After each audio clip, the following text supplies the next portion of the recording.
The wind on the Irish coast was colder than anything I had felt in months. It cut through my coat, through my shirt, through my bones. Fog rolled across the cliffs like a giant white wave, swallowing everything in front of me. And somewhere inside all that fog, someone had died. My name is Arthur Hale, detective. And if you're here with me, it's because you're ready to enter the evidence room. This case is strange, confusing, and dangerous. Everyone in this village is lying, but only one of them is a killer. Before we begin, let me ask you something quickly. If you like solving mysteries with me, don't forget to subscribe and leave a like. It helps us bring more cases like this every week. Now, let's go back to the beginning. The village of Branwell looked like it came out of an old storybook. Small stone houses, roofs covered with moss, tiny roads made of dirt, and lanterns that gave off a soft yellow glow at night. Everything was peaceful at first glance, but the air felt heavy, too heavy. A woman waited for me at the entrance of the village. She was holding her coat tight around her body, and her eyes were red from crying. "Detective Hale?" she asked softly. "Yes," I said. "You must be Miss Rowan," she nodded. "My name is Eilish Rowan. I'm the one who sent the letter. My uncle, he's the one who died." "I'm sorry for your loss," I said. "Your letter mentioned something strange. Something about a scream?" Eilish swallowed hard. "Not just any scream. People here say it was the Banshee." I felt the cold creeping up my spine, but not because of the story, because of how much she believed it. "The Banshee is a legend," I said calmly. "A spirit that cries before someone dies, yes. But legends can't kill people." "That's what I thought too," she whispered. "Until last night." I took out my notebook. "Tell me everything." We walked down the narrow road into Branwell. The villagers stared at me through their windows. Some closed their shutters when I looked back. The fear in their faces wasn't normal fear, it was the kind that comes from stories told for generations. "Last night," Eilish began, "the fog came in early, thicker than usual. My uncle, Callum Rowan, didn't come home from fishing, so a few villagers went searching near the cliffs, and they found his body there." She nodded. "But before that, before they even reached him, the whole village heard it."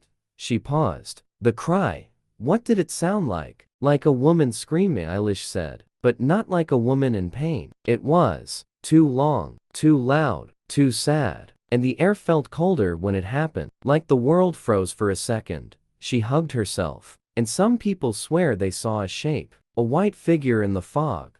I wrote everything down, but inside my mind, something wasn't right.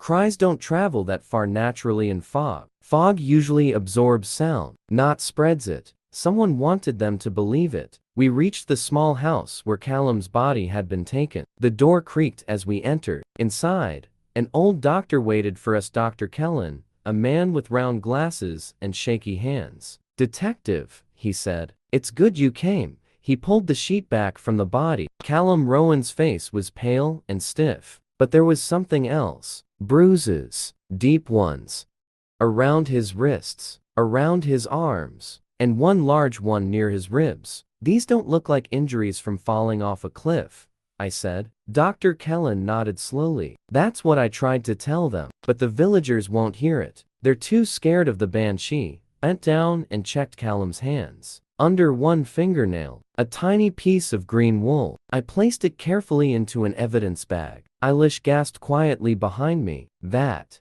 isn't from anything Callum owned." "Good," I said. "That means someone else was with him." The doctor pointed to the fisherman's clothes. "His coat was torn at the sleeve," he added, as if someone grabbed him hard. I studied the tear. Fresh fabric rip. Definitely from a struggle. Whatever happened, Callum hadn't gone over that cliff alone. "Who found him?" I asked when we left the house. "3 villagers," Eilish replied. "Olwen, Fergus, and Moira. Let me speak with them." We walked to the village square. The fog had lifted slightly, and I could now see the silhouettes of the buildings more clearly. Eilish led me to a small cottage where Olwen Byrne, a young woman with dark hair, was sweeping the doorstep. Her eyes widened when she saw me. "You're the detective?" "Yes. I heard you found Mr. Rowan." Olwen nodded and motioned us inside. I don't want to talk about the Banshee, she said immediately. People here believe too easily. Then tell me what you believe. She hesitated. I believe someone was watching us near the cliffs. I felt it. Like eyes in the fog. Did you see anything? A figure? No, just shadows moving. And the cry? You heard it too? Her face turned pale. Yes. But it didn't feel natural. It didn't come from one direction. It felt like it came from everywhere. Speakers. Echoes. Sound manipulation. It could be many things. I thanked her and went to see Fergus Doyle, a fisherman with strong arms and a nervous twitch in his eye. He claimed he saw a white shape moving along the rocks before they found Callum. When I pressed for details, he only whispered, it wasn't human. But the fear in his eyes, that part was human. The last person to interview was Moira Laughlin, the village historian. Her house was filled with old books, photos, and Celtic symbols. She looked at me with an expression halfway between curiosity and fear. You came to solve the curse? She asked. No, I said. I came to solve a murder. Moira frowned. They're the same thing here, detective. She handed me an old book about Irish folklore. Inside was a drawing of a woman with long hair, mouth open in a terrible scream. The Banshee, she whispered. She cries for the dead. I pointed at Callum's name on my notebook. Did she cry for him? Moira looked into my eyes. I don't know if it was the Banshee. Her voice dropped. But someone wanted us to think so. And that was all I needed. Fear doesn't spread by accident. Fear spreads by design. And someone in Branwell had a very intentional design. I closed my notebook. Thank you. I'll be in touch. As I left her house, the wind howled across the cliffs again. But this time, I wasn't sure it was only the wind. I turned to the viewer to you. If you're following this case with me, don't forget to subscribe and leave a like. We have a long investigation ahead. And I need your eyes, because in Branwell, everyone lies. And the truth? It was hiding somewhere inside that fog. Eilish walked beside me as we headed down the narrow path behind the village. The fog was lifting slowly, and the air smelled like wet grass and salt from the sea. Branwell looked quiet from a distance, almost peaceful, but underneath that calm, something was wrong. I could feel it. We found Uncle Callum near that cliff, Eilish said, pointing toward a rocky path. But Fergus says the body was in a strange position. Like he didn't fall, but was placed there. That detail bothered me a lot. Eilish, I asked, did your uncle have any enemies? She hesitated. Not enemies, but there were arguments lately with someone from the village. Who? She pressed her lips together. I don't know. He never told me the name. That was the second time someone in Branwell hid information from me. The first sign that a village is lying is when everyone pretends to know nothing. We reached the cliffs again, where the wind blew stronger, throwing my coat backward. The rocks here were sharp, dark, and slippery. The perfect place for an accidental fall. But Callum's wounds didn't match a fall. I began searching the area. Footprints, bruises on the rocks, broken grass. Someone had been here. A lot. Detective, Eilish called. Look. She pointed at a small piece of white fabric caught between two rocks. I picked it up. It was soft and thin, like the fabric of a costume or a long scarf. This could be from the white figure someone saw, I said. But who would wear something like that in the fog? She asked. Someone who wanted to be seen. Or half seen. Someone who wanted to fake the Banshee. I placed the fabric inside a bag just as a voice echoed from behind us. Detective Hale. Eilish. We turned. It was Fergus Doyle, breathing hard. There's something you need to see, he said. In the old boathouse. The boathouse was a wooden structure near the water, half broken, half forgotten. The wood smelled like seaweed and old nets. Inside, everything creaked with the wind. What did you find? I asked. Fergus pointed to a corner of the boathouse, where something was hidden under a fishing net. When I lifted it, my stomach tightened. A metal box. Small, rusty, recently opened. Inside, there were a small speaker, a battery pack, and tiny wires. Eilish gasped. That looks like a sound device, I finished. Portable, strong enough to project a scream, the Banshee scream. Not a ghost, not a spirit, A machine. So someone made the scream on purpose? Fergus asked. Yes, I said. And they hid the device here after using it. I checked the bottom of the box. A number scratched with a knife. Number 4. So, there might be more, I whispered. More scream machines? Placed around the cliffs? Around the village? Someone was planning this. Someone was careful, too careful. I stepped outside the boathouse, needing fresh air. The fog had cleared enough to see a lonely figure standing near the shore. A tall man with a walking stick. Eilish shivered. That's Mr. Brannig, the storyteller, the village storyteller, keeper of myths, expert in legends, someone who knew everything about the Banshee. When I approached, he smiled softly. Detective Hale, he said in a deep, calm voice. I knew you would come looking for me. Is that so? I asked. It always happens, he replied. When the Banshee cries, an outsider arrives to seek the truth. His tone bothered me. Too confident, too calm. Mr. Brannig, I said. What do you know about Callum's death? He looked at the sea, not at me. I know the Banshee was angry, he said. And someone in this village called her. Called her? I repeated. Yes. With a symbol. A mark only she understands. He pulled a folded paper from his pocket and handed it to me. When I opened it, I froze. A drawing. A strange spiral inside 3 curved lines. Eilish stepped back in fear. That's the Banshee's mark, she whispered. I frowned. Who gave this to you? No one, he said, turning away. It appeared outside my door this morning. Another lie. I could hear it. Do you think the Banshee killed Callum? I asked. Brannig smiled slowly. I think the dead are never alone on these cliffs. With that, he walked past us and disappeared behind the rocks. Eilish hugged her arms. That man scares me. He scares me too, I said honestly. But something in my mind clicked. Someone left a symbol at the storyteller's door. Why? To scare him? Or to guide him? Or, because they knew he would repeat the story and make the village panic. Someone here wanted fear to spread like fire. Someone clever. Someone who counted on the Banshee legend. We returned to the village. Children ran into their houses as soon as they saw me. Adults avoided my eyes.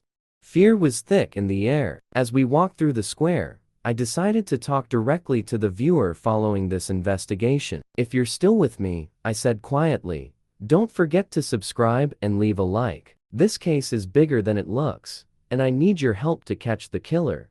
Eilish looked at me, confused, but I continued walking. There was still someone I hadn't questioned. Someone who was close to Callum. Someone who would know things others didn't.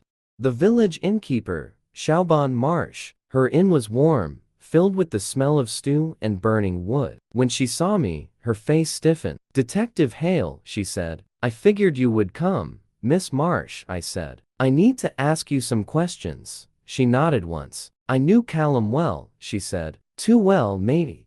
Her tone hinted at more. Did he tell you anything? Anything strange? Siobhan looked at the floor. He said someone had been following him for days. I tightened my grip on my notebook. Did he say who? No, only that he never heard footsteps. Only breathing. Breathing? Heavy breathing. In fog. Near cliffs. My brain connected the dots. This wasn't just a murder. It was a show. A performance. Someone wanted fear. Someone wanted attention. Someone wanted power. I took a deep breath. Thank you, Miss Marsh. You've been very helpful. She grabbed my wrist before I left. Detective, she whispered. I think I know why Callum was killed. I stopped, but she didn't finish, because right then a scream echoed through the village. Long, sharp, terrifying, just like the night Callum died. Eilish froze. Everyone in the inn screamed. Even the windows trembled. I turned toward the door. It wasn't a ghost, I said, but someone just activated another machine. Without another word, I ran, straight toward the cliffs, straight toward the truth. The scream tore through the air like a knife. Eilish and I sprinted out of the inn, the cold wind smacking us in the face. Villagers opened their doors, terrified. Lanterns flickered. Dogs barked wildly. The cliff. Eilish yelled. It came from the cliff. I didn't waste a second. We ran. Fog rolled in fast, swallowing the path ahead. I could barely see 2 steps in front of me. My breath turned into white clouds. The sound of waves crashing against rocks below grew louder and louder. Then I heard it footsteps. Not mine. Not Eilish's. Someone was running ahead of us. Stop! I yelled, pushing forward. The figure in the fog moved even faster. I followed the sound, jumping over roots and stones until, finally, the fog thinned just enough to reveal a shadow leaning over the cliff's edge. A tall silhouette, shoulders wide, something white hanging from one hand. "Hey!" I shouted. "Turn around." But the figure didn't move. Instead, it dropped the white object over the cliff. A scarf? No, a veil. A white veil. Then the figure took off, running in the opposite direction. I chased them through the tall grass, but the fog swallowed them like they were never there. Within seconds, the person disappeared completely. Eilish caught up, out of breath. Who was that?" "I don't know," I said, "but they didn't want us to catch them, and they just threw something important away."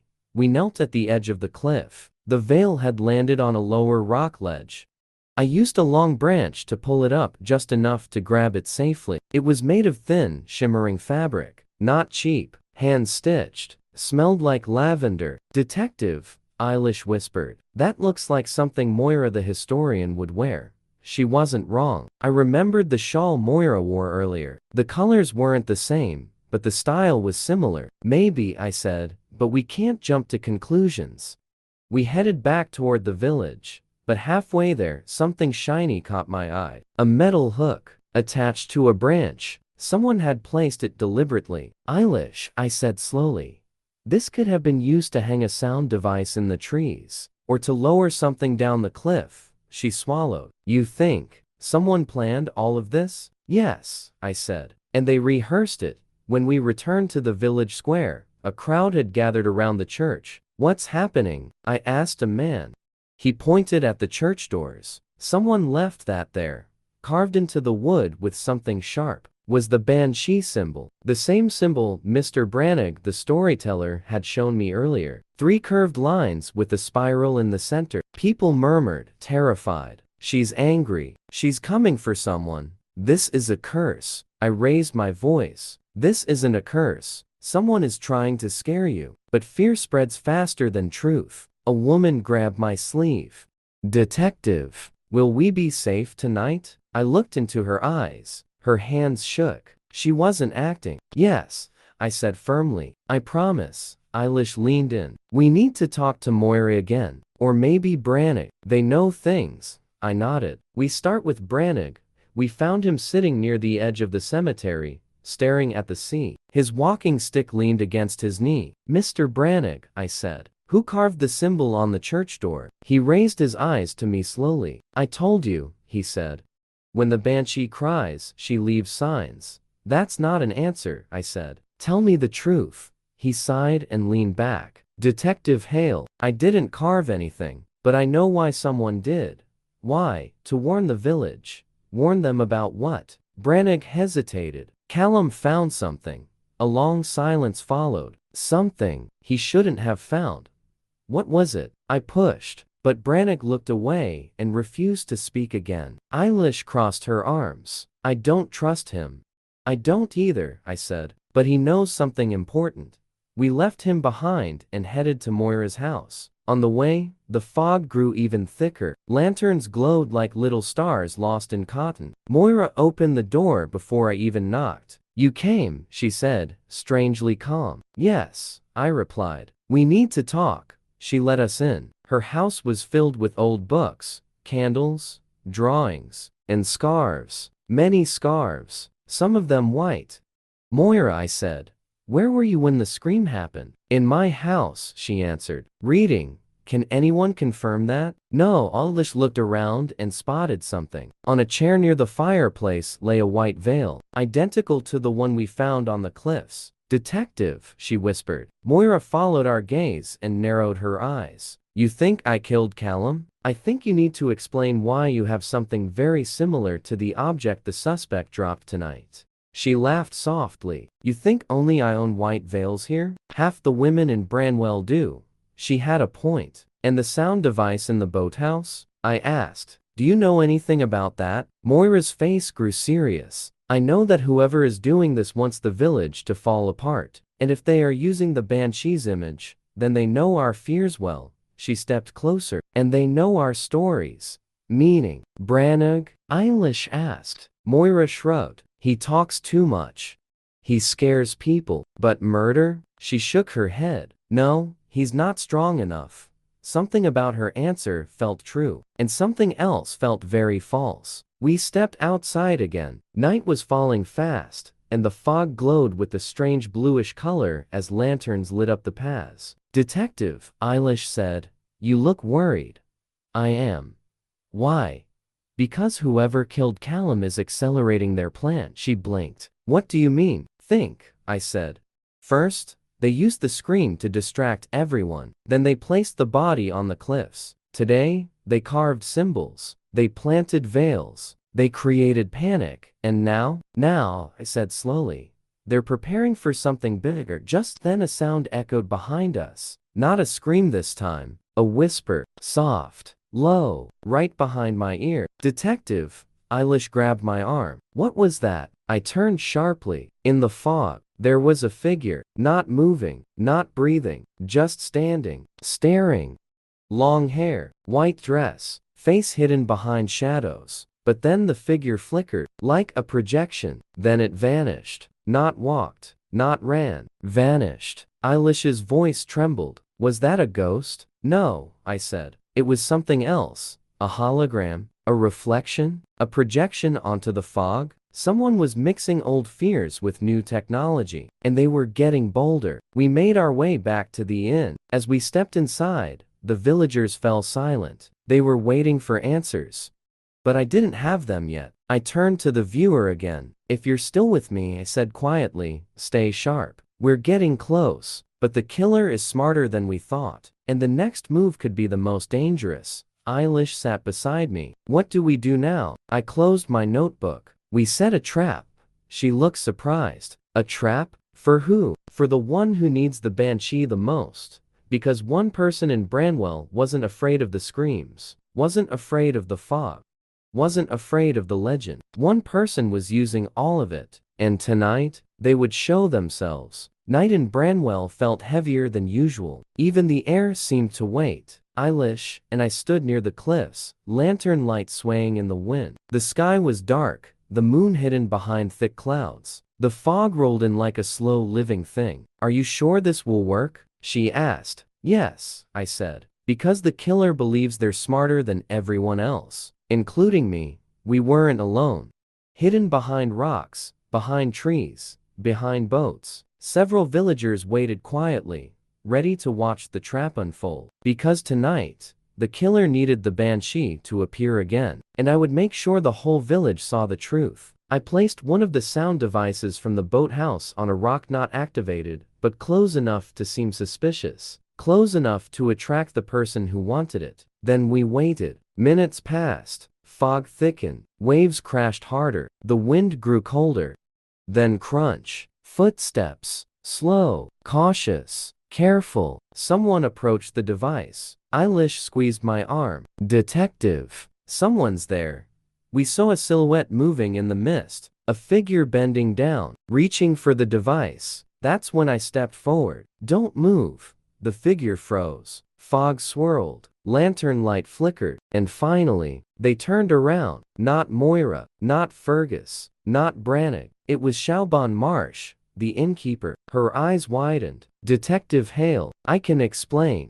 I'm listening, I said, stepping closer. But behind her, another shape flickered in the fog. A woman in white, long hair, face hidden, standing perfectly still. Eilish gasped. The Banshee. No, I whispered. Watch closely. The figure flickered again like a glitch, and then disappeared in a burst of white light. A projection, just like I suspected. Siobhan swallowed hard. I didn't mean to hurt anyone, she whispered. But you did. She closed her eyes. You don't understand.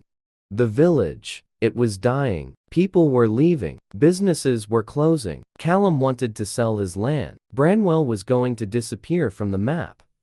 So you created a legend, I said quietly. To scare people into staying. No, she snapped. Not at first. I only wanted to revive the folklore, make Branwell interesting again, attract visitors, bring money. But then, her voice broke. Callum discovered the projection equipment. He threatened to expose me.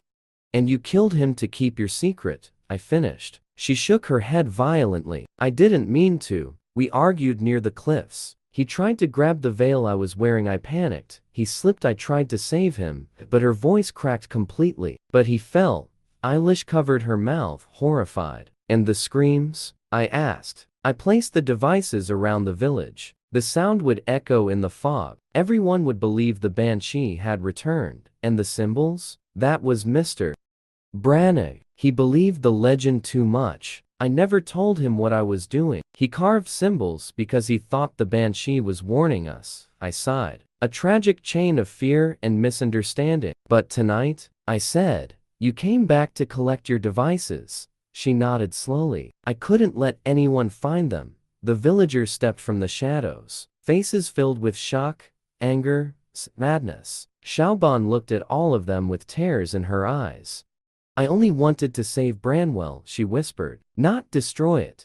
But that's the thing about fear. It grows faster than hope, and once released, it can't be controlled. Later that night, after Siobhan was taken into custody, Eilish and I stood near the cliffs. The fog had lifted. The sea was calm, the wind softer. Detective, she said, do you think the village will heal from this? Yes, I answered, but it might take time. Eilish looked down at the water. It's strange. Even after everything, I still feel like something is watching. That's normal, I said. Fear leaves shadows behind, but shadows fade. She nodded quietly. I turned toward the viewer, toward you. This case was filled with lies, tricks, fear, and illusions. But now you know the truth. And if you paid attention, you know exactly who the killer was. I closed my notebook. Did you figure it out before the reveal? If you did, congratulations, you're becoming a real detective. And remember, I pointed downward. The full reveal is waiting in the description of this video. Read it when you're ready. Then I gave a faint smile. And if you want more mysteries like this, don't forget to subscribe and leave a like. It helps us solve the next case together. Inside the Sala de Evidencias, we walked away from the cliffs, lantern light fading behind us. The Banshee's final cry was gone, and Branwell, finally, had silence again.